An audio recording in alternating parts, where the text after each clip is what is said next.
orchestra in Dana Point is a professional orchestra. I also conduct a Symphony Irvine, which is a semi-professional orchestra, which we will be playing with in next month. Actually, in a few weeks, only in a few weeks.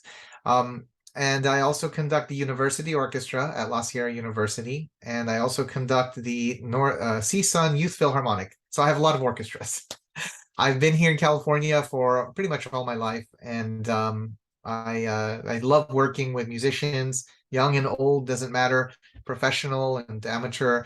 And I've been doing this for over 20 years now. I've been conducting. And so I had a privilege of meeting you and in person, I believe, when I was in San Francisco. But now I'm looking forward to working with you soon here in Los Angeles. Thank you. And today we're talking about how to play concerto. This is so difficult. Yeah, so okay, you can start now. Okay. Well, first of all, I just want to congratulate, I believe everyone who's attending today is playing in the concerto, right? We have some people who are just watching, but I see Lucas is here. Who else do we have? We have Victoria. Victoria in here, yeah. Yes, and we have Xing Wang as well. One for New Zealand. Ah, okay, all right. Yeah, Well, more people will join, but maybe okay, later. good. Well, when we play music, there's so many different kinds of ways that we play music together. And to play a concerto is probably one of the most difficult and intense situations to play in orchestra. It's the reason that I wanted to talk about this topic is because every time I work, like for example, yesterday, I just did a concert with my youth orchestra and I had a soloist who played the concerto, violin concerto. And this was her first time playing with an orchestra. This is not her first time playing solo or, in front of people, but it was her first time with the orchestra. And let me just see here. Has any of these students played with orchestra before? Lucas, Xing, or Victoria? So Victoria has played with orchestra before. Okay, wonderful. But Lucas has not, or Xing Wang has not. Oh, Carson is joining as well. Okay, good.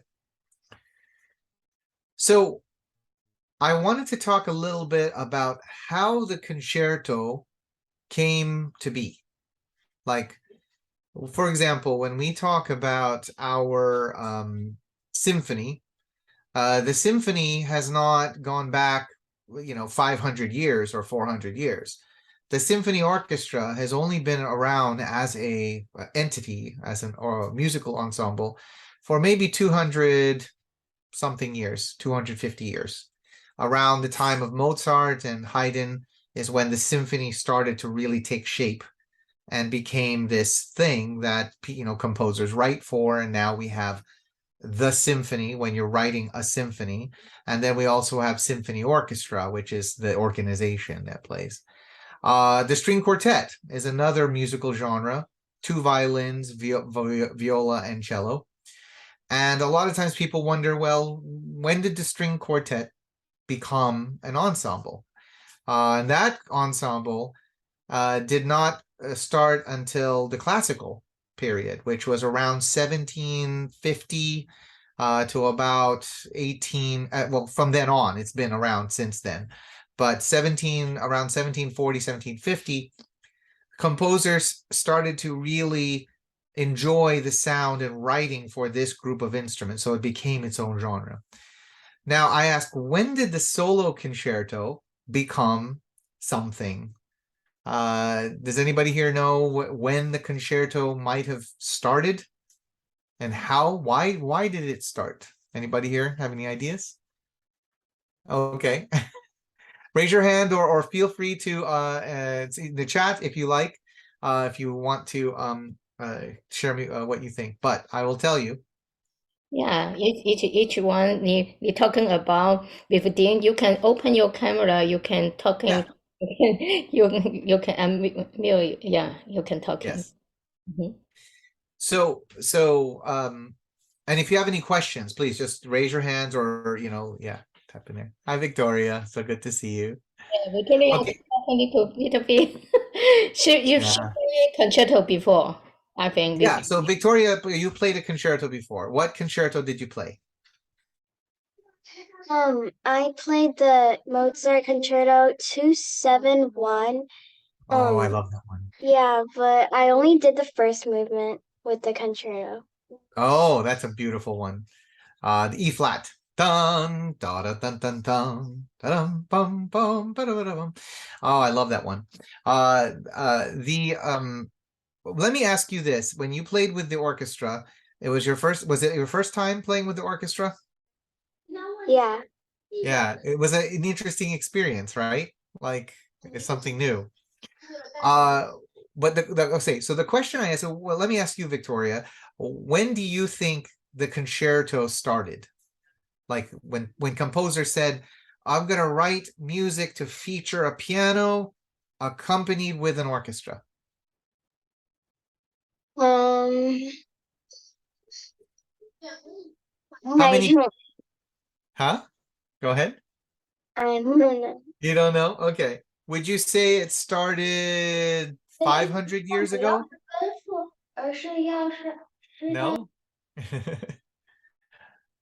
500 years ago. No, 500 is a long time. You think about years ago. Okay. I will tell you that the concerto started as becoming a what we call a genre of music around the time of Bach. So late like early 1700 to maybe middle 1700. They wrote these things earlier that they called concertos. Okay, even now when you go to Italy, when you say concerto, that just means concert. Okay, like I'm going to have a concerto. Oh, that doesn't mean solo concerto. It just means concerto. Like we have concerto tonight. Um, so what happened was that there was a rise in what we call the virtuoso. Okay, musicians started to become very, very technically strong and to be featured, and so that was one of the reasons that the concerto started. But the genre that is the most uh, what's the word, similar to the concerto, that inspired the form of the concerto, actually comes from opera. Okay, so the opera is a genre that has music, words, singers, and they are played with the orchestra pit. That was going on around the time. And what would happen is that the soloist would sing a certain motive, and the orchestra would accompany and set the mood for that. So it has a very dramatic background. The concerto has lots of drama in it, and I like to talk about that as we learn how to play a concerto. I like to talk about how important it is for the soloist to understand what their role is in the concerto. So what I want to do right now is I'm going to pull up a score so we can take a look at one of the concertos that is going to be played. This one is the Mozart Piano Concerto number 20 in D minor. And Fang Fang, am I able to share my screen? Yeah, I already set up your co-host. I think you can. Okay, wonderful, wonderful. Let me just pull up my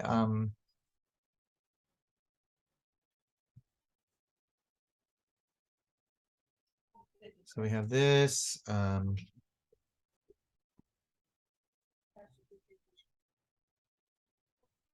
Okay, so we'll listen to how about Uchida? Okay. Hey, it's Ryan. So what I want you to do is take a listen to how this concerto, we're just going to listen to a little bit of it, and then we're going to talk about it. Let me just push up here. I like her because she conducts as well as plays. Okay, let's see here. Let's see. Okay, can everybody see this here? Yes. Okay, all right. Let's listen to this really quick.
Okay, I'm going to stop it there because we listened to about 2.5 minutes.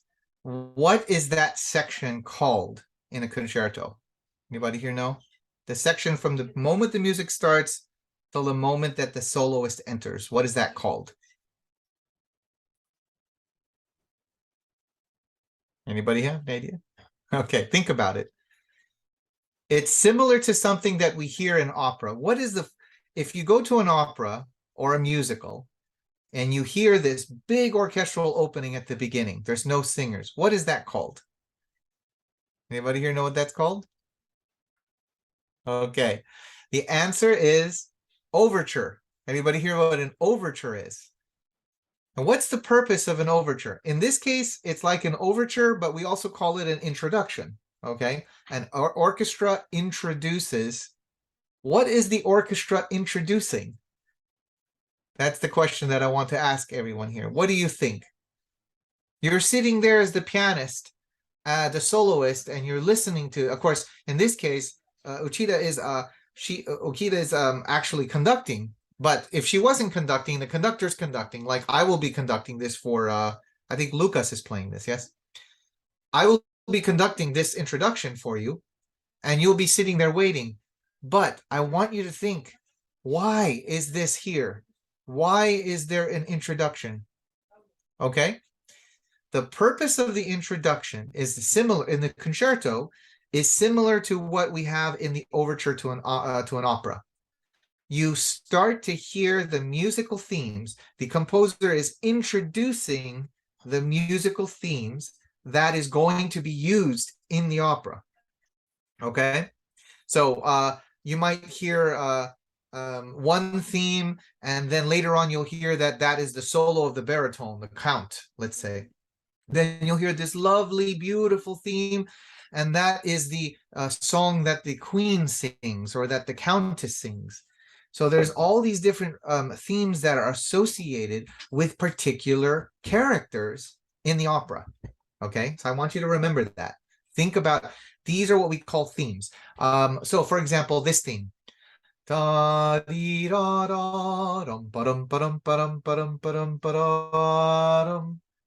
from Barber of Seville. That's one theme. Okay, and there's another theme. Dun, dun, dun, dun, dun, dun, dun, dun, dun, dun, dun, dun, dun, dun, dun, dun, dun. Okay, that is also another theme. All right. In the classical period, they were very logical with how they wanted to present. So each of the themes that you'll see in the or you'll hear in the overture is going to take shape later. So what I'm going to do right now is I'm going to share my screen, and I want you to look at the actual score that you just heard. Let me just pull it out here.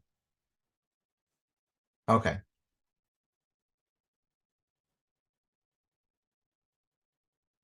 Okay, share screen.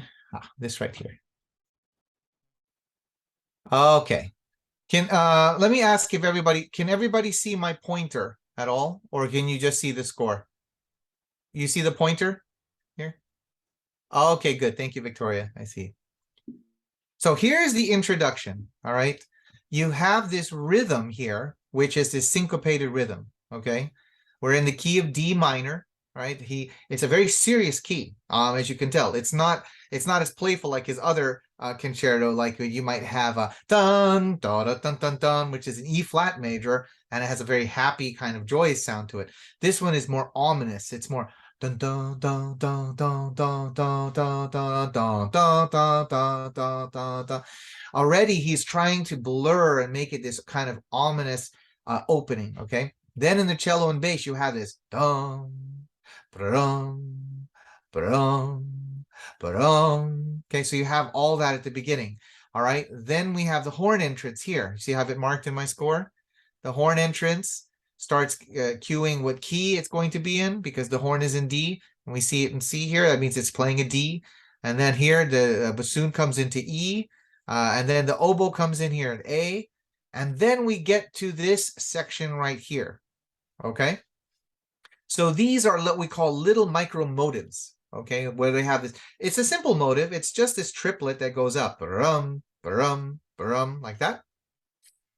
And then it goes, ba-dun, dun, dun, dun, dun. Okay. So we have this downward arpeggio. Dun, dun, dun, dun. So we start changing it.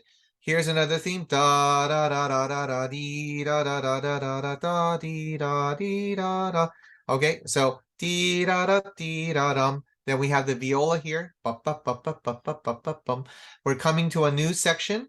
And then we have this sort of transition. Dun, dun, dun, dun, dun, dun, dun, and it goes to this. Bum. And it waits. And we're in this key here now. This is what we call an A major chord. Okay, the orchestra plays here. And then it goes from A, dee, da, da, da, da, da, da, da, dum. Now we're in a new area, what we call a secondary theme. This is something that's exciting because you got to remember that the audience is listening to the orchestra. They're listening to these themes, and they're basically saying, okay, the composer is introducing us to all this, okay? The question that people have is, how is the composer going to use this in relation to the singer, okay? What's the singer going to have? Now, in an opera, you have many different singers. You have the soprano, you have a baritone, you have a tenor, you have different characters. Sometimes there's 2, 3, 4 different characters. Well, this is a piece written for concerto. So it's one concerto, the pianist, one soloist, but there are many different themes that this soloist will play. So it's almost like the soloist has to be sort of many different characters as they're playing along. And this is what I want you to think about as you play your concerto, okay? This is what we call the secondary theme. Da da da da da da dum, da da da da da da dum, da da da da da dee da dum. So it's like this new area. Okay, I'm gonna just skip ahead. And then we have all these different things where we get to the closing. It's more excitement, more movement. We have these sort of transition sections, and that is what takes us from one theme to another theme. And you could hear the moving of it. The harmonies are moving a lot faster. And then we get to this entrance. I have it here in my score marked piano. This is where we have the sudden drop of the dynamic. So we have all these different layers. And then we're coming up to set the entrance of the solo, which happens here. Okay. All right. So let's see as we continue. What I want to do is I want to play again a little bit of the opening, and I want you to just follow along with the music and see. And what I want you to listen for is the different sections in the opening. When we get to a new section, oh, this is a new section. Get to another one. Oh, this is a new section. This is a new section. And I want you to listen to what each of the themes are in this concerto. Okay. Let me just play. Let's see if I can play both the sound and I know what I can do. They have this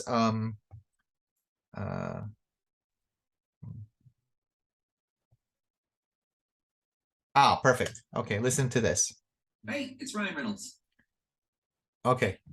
Let me share it with you. Okay, watch along with the score. Okay.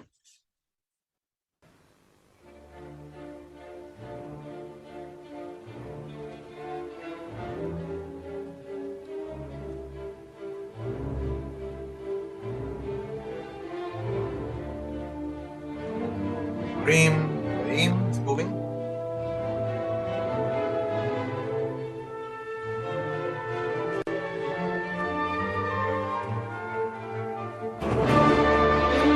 New section.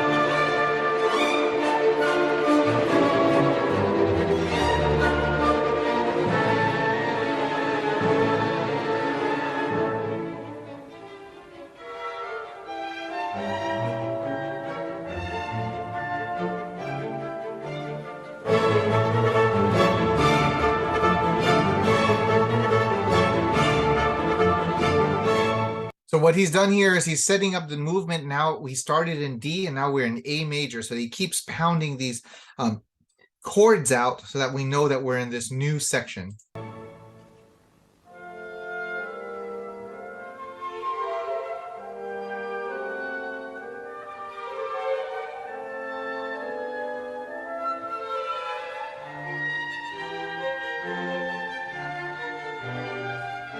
I just want to say, for those of you that might be curious of how the orchestra is laid out, this is important for you as a soloist to understand.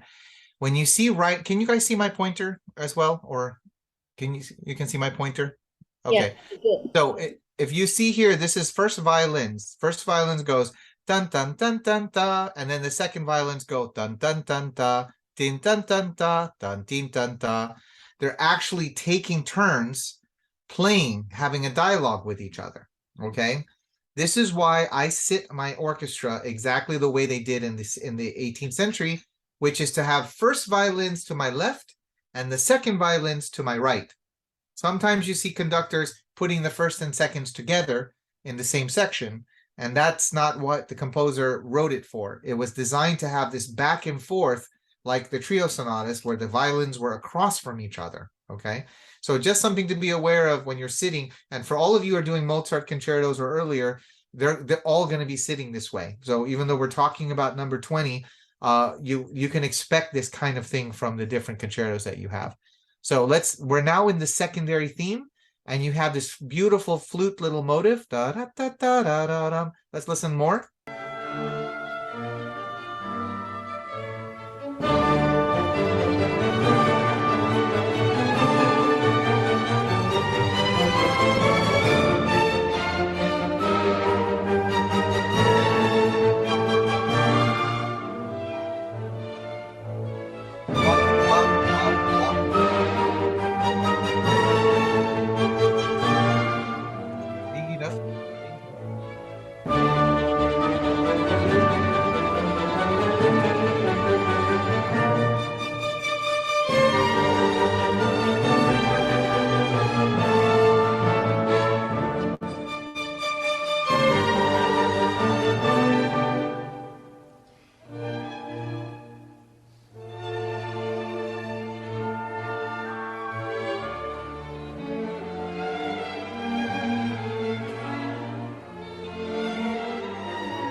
Okay, now we're going to listen to the solo piano part. And what I want you to listen for as we listen to the solo piano part is I want to see if the pianist is playing any of the themes you heard before.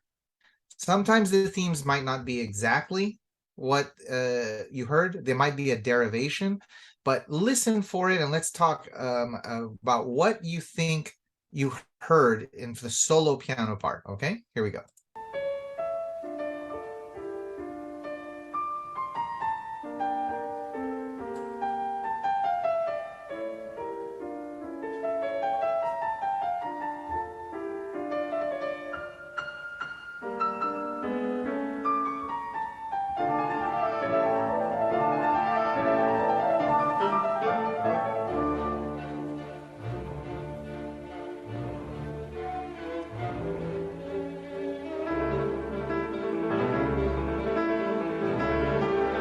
Okay, does everybody see this?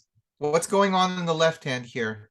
Dee, da-dee, da-dee.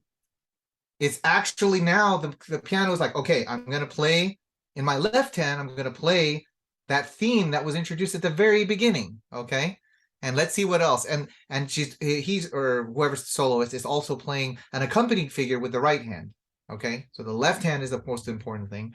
And you can see that it has it doubled with the cellos, okay?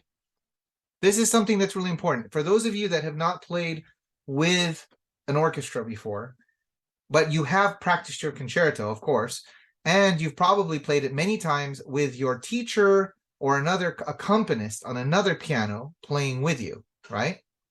So the problem is that you get used to playing along with the sound of another piano, and then when you get to your first rehearsal with the orchestra, it sounds different. You're hearing the strings, you're hearing the attacks are a little bit different.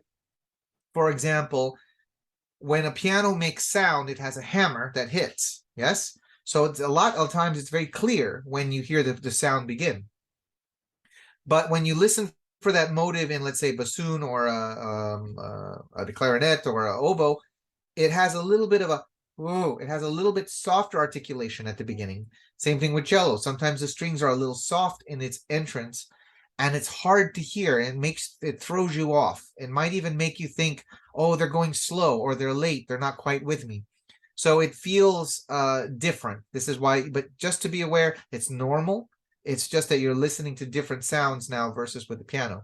But let's get back to listening to the solo part here and seeing how it lines up with the motives that we heard.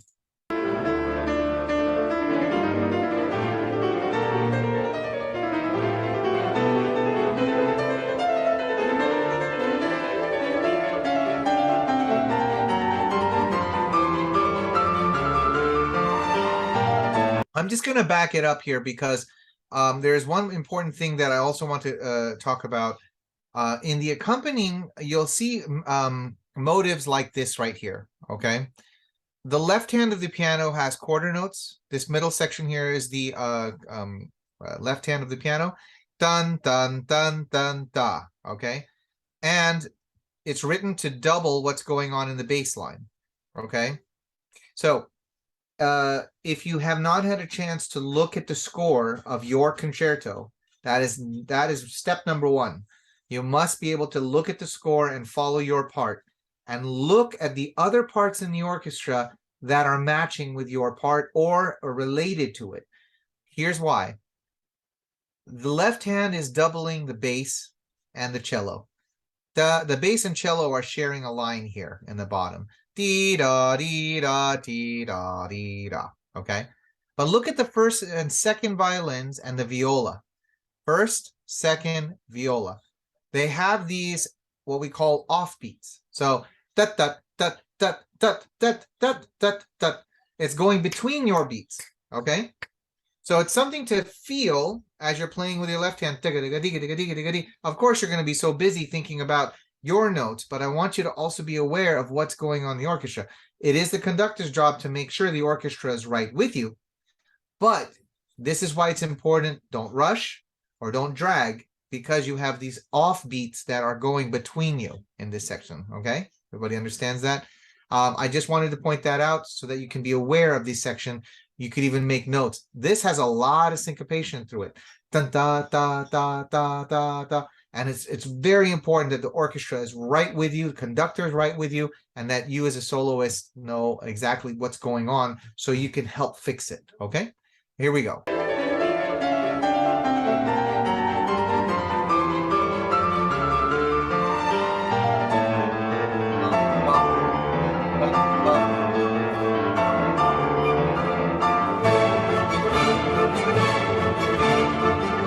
Now, remember, we heard this before in the transition, in the introduction. We heard this bum, bum, bum, bum, bum, bum, and then it lands on A major in the introduction, just like it's doing here. And it's going to go into what we heard in the introduction as the secondary theme, which was played by the flute. And now you're here playing it on the piano. Listen.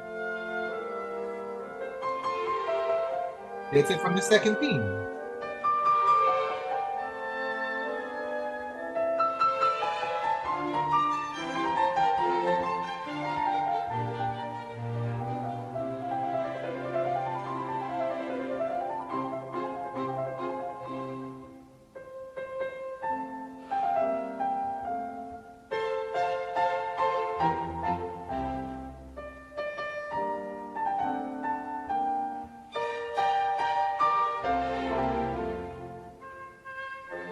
So this is one of the things where the piano goes, I'm going to play your theme. Da dum dum da da da dum. Okay.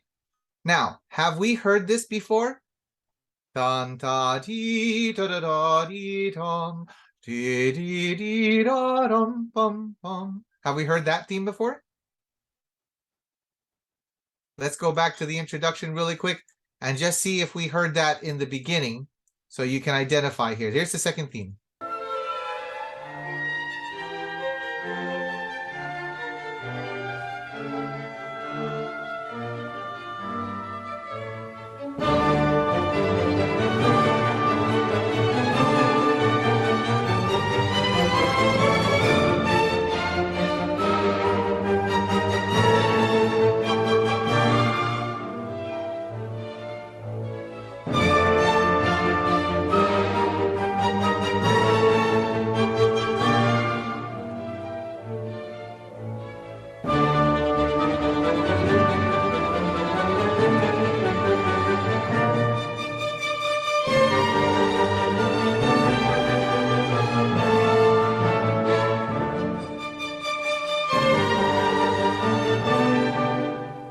Actually, we're still waiting for it.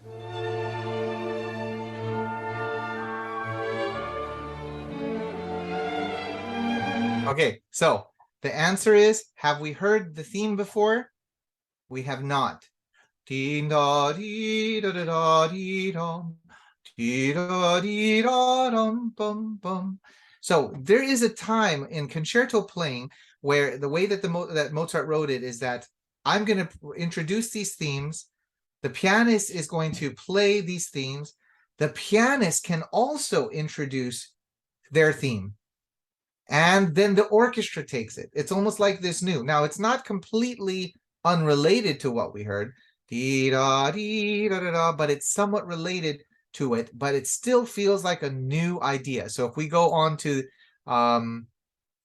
okay, so the piano's playing here. I'm gonna go on to the second. Now, piano plays the A theme, the B theme.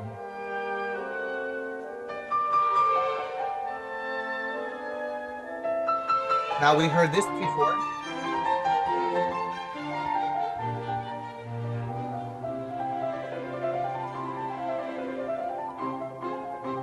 Now the piano introduces theme.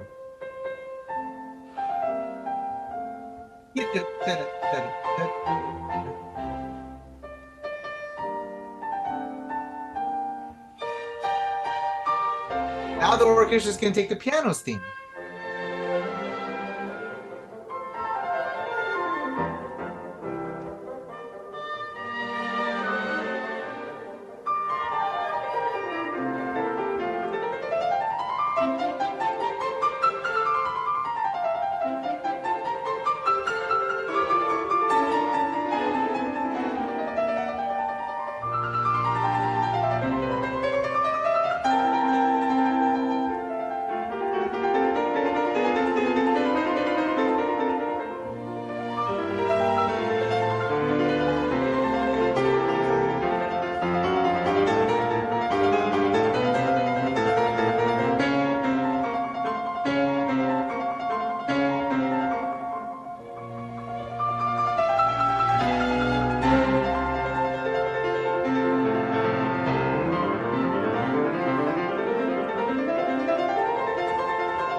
we've just arrived at this new sort of end. What did we come through so far? We had the introduction of the first theme with this dum, dum, dun, dun, dun, dun, dun, dun, right?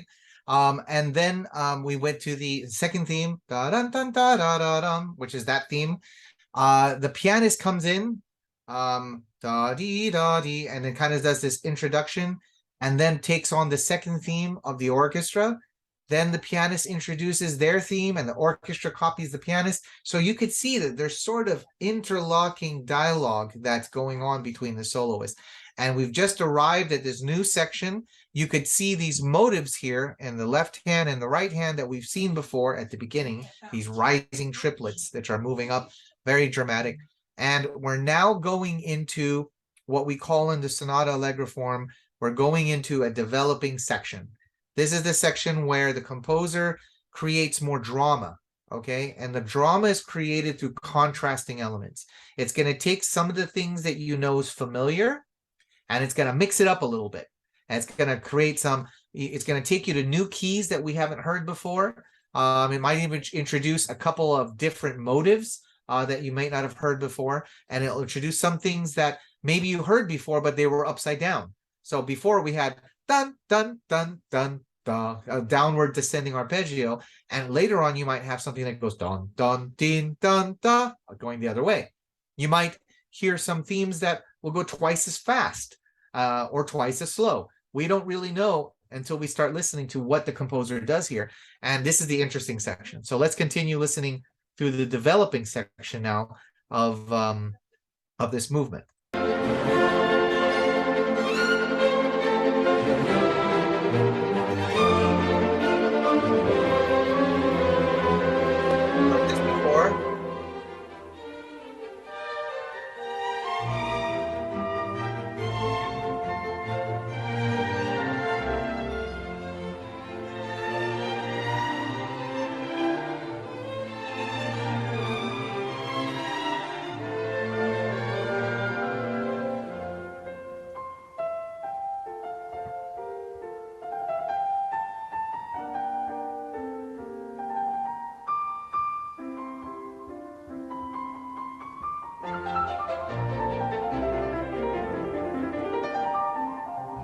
Okay, this in back to beginning theme.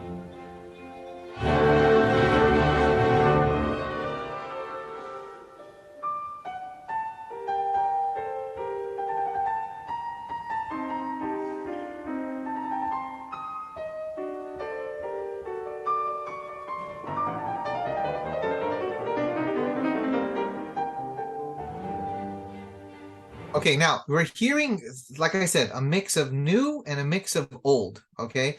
We're hearing the first theme, but we're hearing it in different keys, all right? Look at the key that this is in here right now. We have a G here in the bass. We have a D here, a B flat, and a G. That spells a G minor chord. Well, when we started, we were in D minor. So now we're moving along.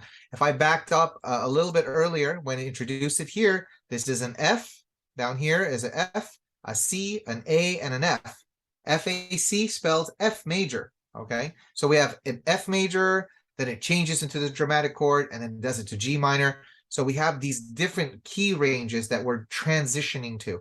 And some of the best writing that Mozart does, the most creative and imaginative, happens between these sections as he's trying to navigate us through the different key zones in the concerto. And he's also having some fun with the soloist, who's also has a very virtuosic part, is kind of showing off their technique as well. So they both go together, which is really interesting. Let's go back.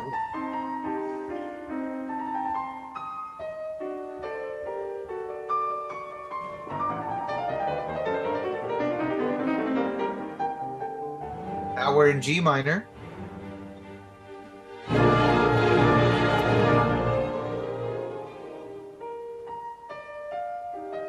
E flat major.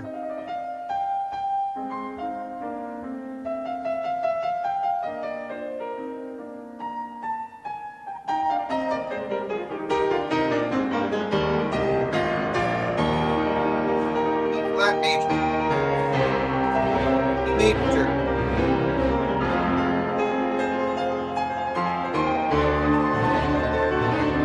what he's doing here is he's moving the harmonies. He's going to go through different keys. We were in E flat, then he went to C, and now we're in D. And each time he's bringing back these motives that we heard at the beginning, which is this, look here in this part right here. Dum, ba-dum, ba-dum, ba-dum, bum, bum. Mozart really liked that motive. If you notice that even in some of his other works, like the last symphony that he wrote, the one in C major, it starts with dun, da-dum, da-dum.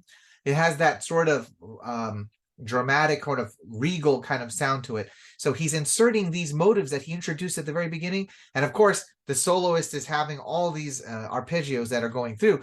But interestingly enough, a lot of times soloists think, well, I'm the showboat here because I'm the soloist. What's really going on here is that the soloist is accompanying the orchestra. All right. So you can imagine Mozart sitting at the piano. He's conducting and he's leading them through this, but this is where the action is. Dun, dun, dun. These motives are coming back, and he's doing all these, and he's leading, and it's kind of like this dance that goes back and forth between the soloist and the orchestra.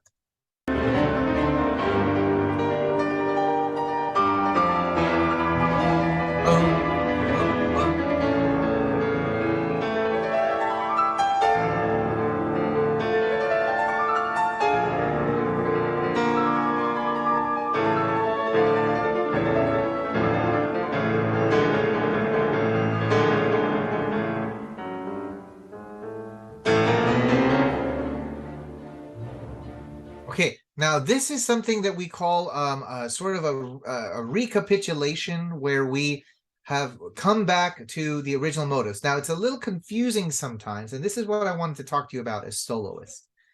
When you come back to the recapitulation, first of all, especially since you're doing this from memory, you should know that if you're doing a classical symphony, a classical concerto, it's probably going to be written in, at least the first movement will be written in what we call sonata allegro form.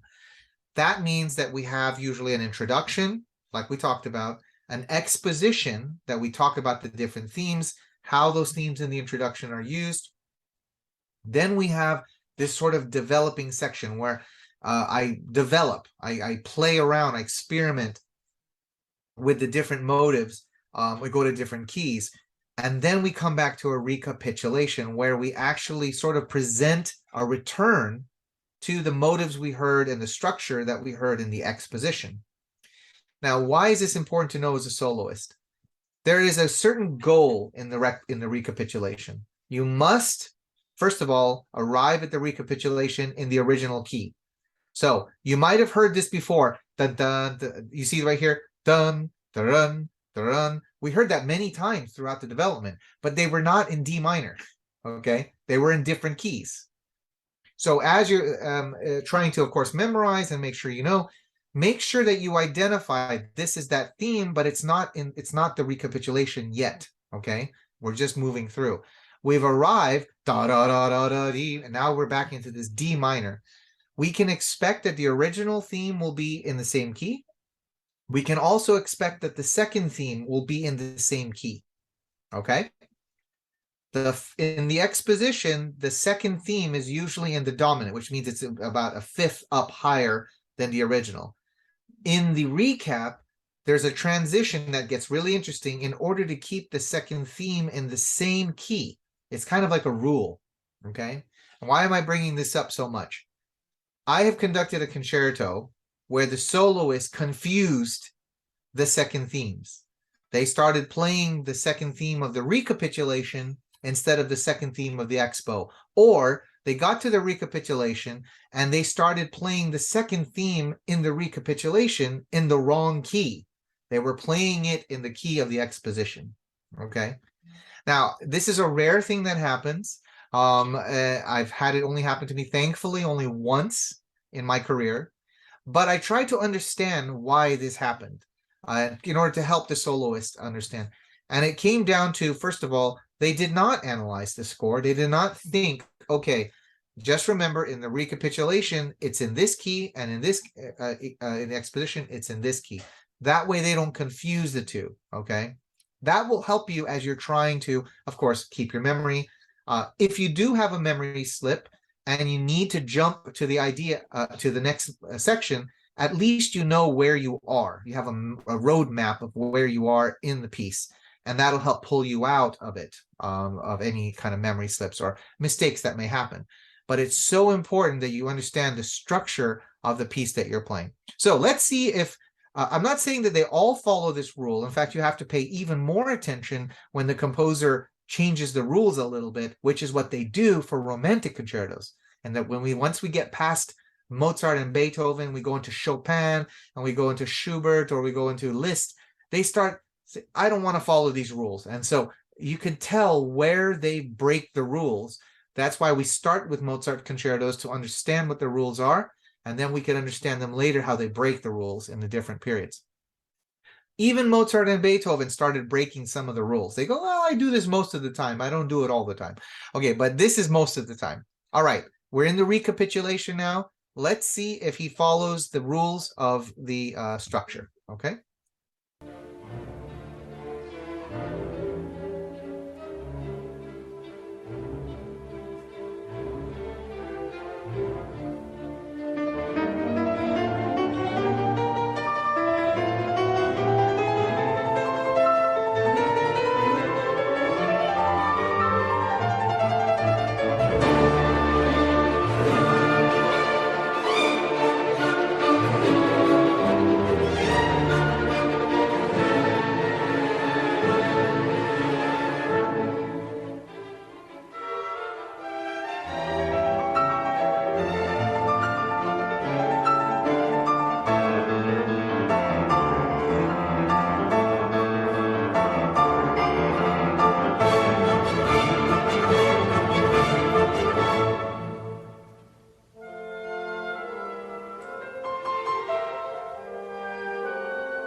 Okay, that part is new.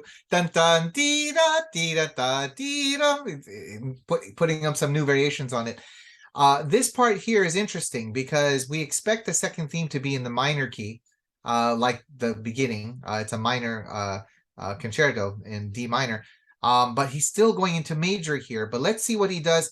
This is the orchestra's second theme. Let's see what Mozart does with the soloist second theme that the soloists introduced on their own.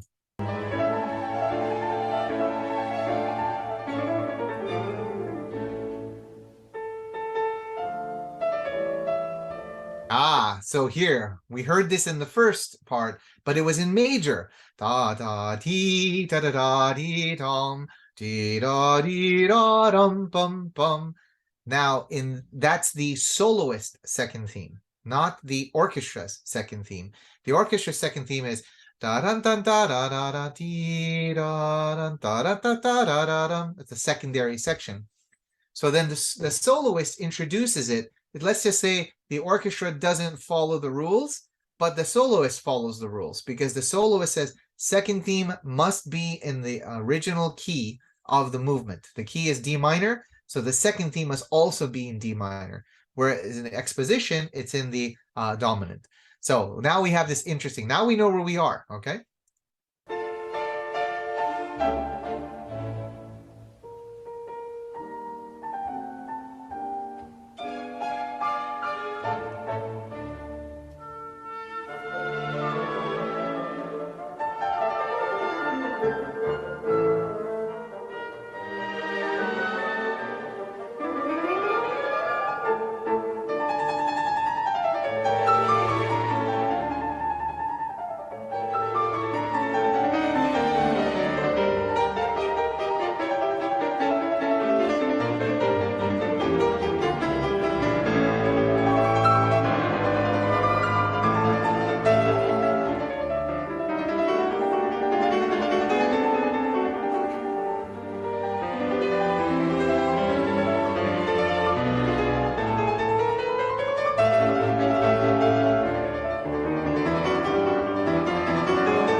the cadenza is usually always after the second theme. Okay, usually. Sometimes he changes it up, but most of the time we got the second theme, and usually between the second theme and the end section of the movement, we usually have a transition that arrives at sort of this cadenza. Okay.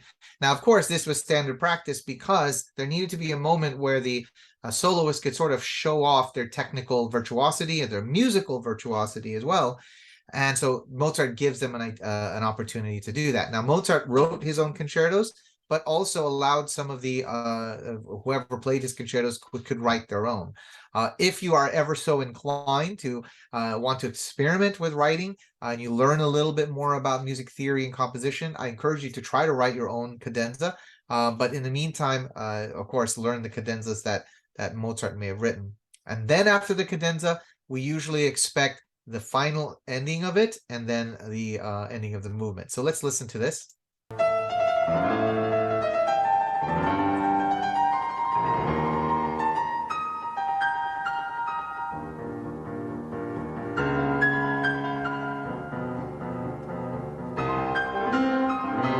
By the way, this is important for all of you, especially those of you that will be performing with me in the near future. I need you to make sure that you give me a copy of your cadenza. Okay, you must each print out your cadenza so that as you can see here, this is the score that I'm looking at. I don't have your notes in front of me. All I have is a fermata, and I'm waiting for the trill at the end of it. Okay, so if you're going to play with me, I like to follow so I know where you are, and I'll tell you why. If you mess up in the cadenza, like if you have a memory slip, at least I could jump to where you were. Okay, or if you are going faster or slower than you might have done in rehearsal, I can follow you. I need to be able to follow you through your cadenza so I know when to prepare the orchestra to bring them in. That's really important. Plus, as a conductor, it just makes me feel a lot more secure, which makes you feel secure.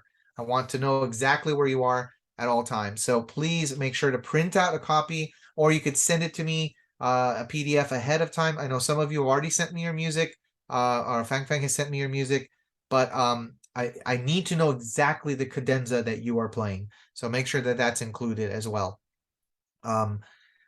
This is something where the conductor and soloist usually have to practice together so that I can know how you're coming out of the cadenza and I can bring them in right away. In the meantime, let's just listen to this cadenza and tease.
we go. That's the first movement. Okay, so I've given you sort of an overview of what to prepare. For those, we focused on the 20 Mozart Piano Concerto number 20, but what I said applies to all Mozart concertos basically. So those of you that are working, what I want you to do is I want you to think about where those structure points are in your music, and I want you to start preparing to understand what's going on in the orchestra. Who's playing that theme? Do they play your theme? Do you play their theme? How is it different than what you just heard? A lot of it is pretty easy to see if you look for it, and that's the most important thing. So that's it for me today, but I would like to open up for some questions that anyone might have. Is that okay, Fang Fang, if they ask some questions? Yes, yes. Okay. Yeah, if you have some question, now you can you can ask. Yeah. I'm so happy that today I invited you talking today lesson. I think it's very important for the young artist to play the concerto. Yeah, I think today video I will watching again for the teacher and young musician. Yeah. Okay. Who have some question? Julia. Okay. Yes. Firstly, I would like to thank you to the such a wonderful the topic. So we learn a lot from the introduction, exposition, development, and the recapitulations. And could you please show us the first theme from the score again? Mm-hmm. May I ask could you show us the first theme from Yes. the score? Yes. You see this right here? Dum, da-dum, da-dum. Okay.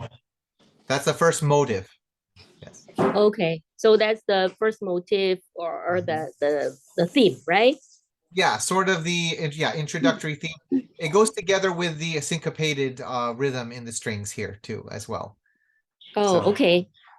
I got it. Thank you so much.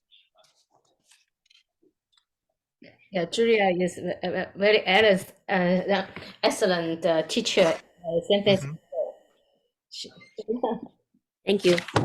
You know, one of the things that I was so impressed with Fang Fang's program of the GOCAA, when I went there to the competition in San Francisco, it was the first one where I saw chamber music as part of the program, where young soloists can play in chamber music with professionals.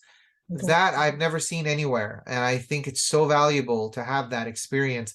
Because when you are playing a concerto, you are basically playing chamber music. There is this give and take. It's like a dance. You have to listen to the orchestra. They listen to you, the conductor. My job as the conductor is to help the orchestra follow the soloist. So I always say the rule of it to my orchestra, like my youth orchestra, for example, I told them this was their first time playing with me. They don't always know what to expect.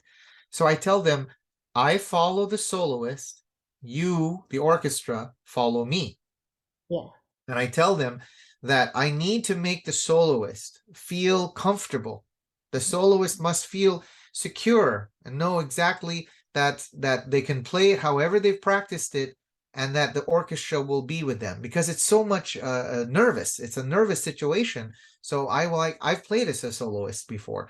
So I still do every now and then. So I know what it's like to be in the center and to have nerves. And so I want the conductor to feel like this. But there are times when the soloist needs to allow the conductor to lead. I don't necessarily say follow the conductor, because the soloist is so busy playing, but sometimes the soloist needs to understand what the conductor's doing in order to play. So this communication happens with the soloist in real time. I do a lot of looking at the soloist to make sure they're ready, and so there's this kind of leading that I get from the body movements of the soloist. So, for example, If the soloist is going ba and I have to come in with the soloist, I allow the soloist to move and I follow what they do. There are times when the soloist needs to follow the conductor, and that's when I'll ask the soloist, I'll say, or I'll tell the soloist, look, here, I need you to let me lead that because I have to bring in the orchestra all at once. Okay, so sometimes soloists, they forget, they just kind of fall into the part. But it's really, really important that there are times when the conductor leads. And then there are other times when I say to the soloist, I follow you. So for example, if the orchestra, I don't know if you saw in the score, there were times when the orchestra was just accompanying the soloist. Let me see if I can point that out here. Here's my solo. Okay, let's just look for a part here.